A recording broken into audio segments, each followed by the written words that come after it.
Hey Siri, what's the day? 810 days from now. It's the 9th of February 2025 at 15:20. You heard it, guys. 9th of February 2025. That is the day. Put it on your calendars. 9th of February 2025. That's how long it's going to take for somebody that starts rate today to play this new champion that will be featured through the daily login rewards.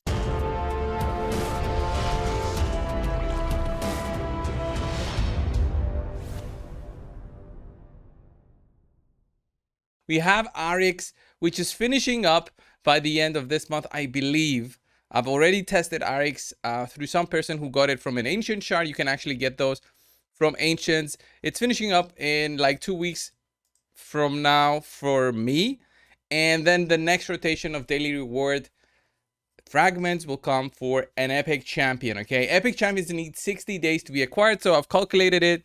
It's 750 days to get Arix, or 810 days to get Arix, and then the next one that's coming, which is going to be an epic champion. So let's have a look at the champion that will be joining the game. This was given to us a little over like 20 minutes ago. So I've decided to do some research and find out about the login rewards and give you guys my thoughts on this. So here's Ceez, all right? He's an Ogryn tribes attack-based epic champion, and as Plarium says, this will be helpful for the arenas. So I'm curious about that. We'll have a look at everything and have a look at his A1. Attacks for an enemy, place a 50% increased attack buff on this champion for 2 turns if this attack is critical. This is solid, but the increased attack is after you actually do the attack. So whatever, it's an epic, right? So don't expect too much. Knight of the Bat, okay, attacks one enemy 3 times. I thought Seeker was a bat. Anyway, attacks one enemy 3 times, fills this champion's turn meter by 10% on each critical hit. Also plays a perfect veil buff on this champion for 1 turn. That's amazing. And then Swarming Suffering attacks all enemies, places a 30% increase critical damage buff on this champion for 2 turns before attacking. That is actually solid. That can be some good damage. Heals this champion by 5% of their max HP on each critical hit. That is cool. That's a cool way to recover some health. Can be used in many different situations. Hopefully this is a solid champion for the Ogryn tribes faction to get it done faster in terms of having a solid nuker for this faction. Not a bad champion overall, I'm gonna say. It all depends on the multiplier, if I would ever consider it for anything else. Remember, as I said, if you don't get this champion from a shard, then this will be an 810 days login reward, which is kind of crazy. Then the passive steals 15% of the turn meter from the enemy with the highest turn meter at the end of this champion's turn. This effect cannot be resisted. Ooh, okay, this is not bad. I mean, stealing 15% of the turn meter at the end of this champion's turn will also mean that this guy has to be fast if you want to do something about it. That is cool. If you're going to just use him as a normal damage dealer champion, this will probably steal the turn meter from, let's say, if you are speed tuned, then I think it should steal it from the speed lead, who is the enemy's fastest champion. So it could be fun. It's unresistible, so you don't care about having resistance in your team to actually do this. Overall, a solid champion, I would say. For Ogryn tribes, this is needed.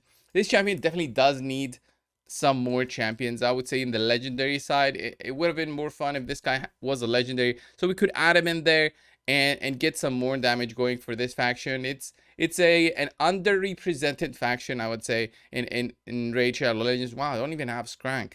That's why I never made a video on this guy. I don't have him.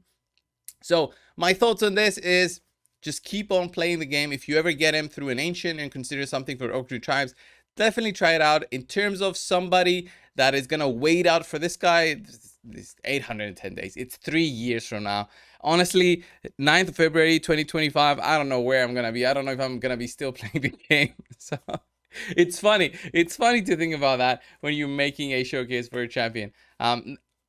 Should they change the system the way that it is? I think yes. I think they should stick to a different sort of reward system for all players. have this still be for V6 all the way to day 270, and have this as a separate reward system for players out there, so they can get actually double the rewards, right? Get the XP boost, the 300 energy, the chickens as well as the normal daily login rewards, right, that they're getting. They should be getting these plus these, all right? So you cut down the timeline by at least a year, at least for that. And then or what you do is you have this for V6, which is standard for all players. Once you get it, it's done. And then you have every month, if you play every single day for that month, you get an epic. If you play for 2 months, you get a legendary. Don't have it as, what is it, 120 days for a legendary, which is insane, and 60 days for an epic. That's a little bit too much. A little bit too much, isn't it, Plarium, to play 4 months for a legendary that is barely doing anything like Arix right here? They should definitely change the system, make it a little bit more 2020. I was gonna say 2022, but it's gonna be 2023 by the time we actually have this epic, for sure, at least for me. So make it a little bit more modernized. You need to be giving us something different, like a selection tool for champions. We have right now 800 champions. We'll be getting more and more for Sylvan Watchers. I guarantee this to everybody that this will be happening. I don't think will be less than 1,000 champions by the end of next year. That's how I'm seeing the game. And it's crazy that we don't have a champion selection shard or fragment kind of thing just yet.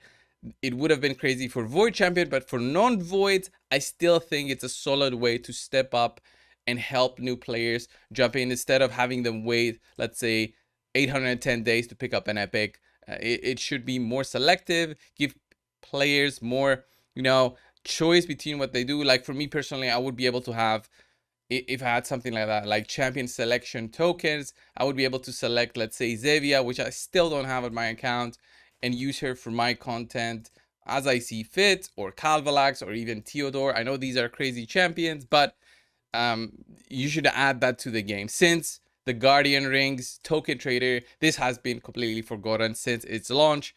I think it's very reasonable to expect something different, right, coming into 2023. I still think that Plarium will be releasing some more content by the end of the year, but honestly, who knows? They've been very silent in the past 3 months since the launch of Awakening. They haven't done much. Hydra has been halted. They said that they would have a separate release schedule, but since its launch, it was December last year that Hydra got launched. Nothing has been done, understandably, but the champions are still being developed. Is it a totally separate team? Is the development team, stopped working? Is it halted?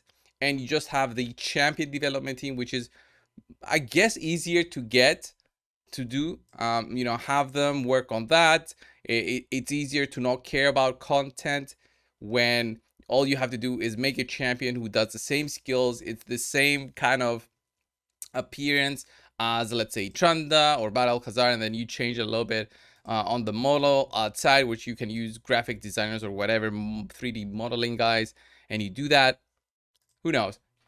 Wow, this video ended in a little bit of a rant. That's what you get, Plarium, when you give me news about an 810 days login champion. Anyway, this was the video. Thank you, guys. I'll see you soon. See ya.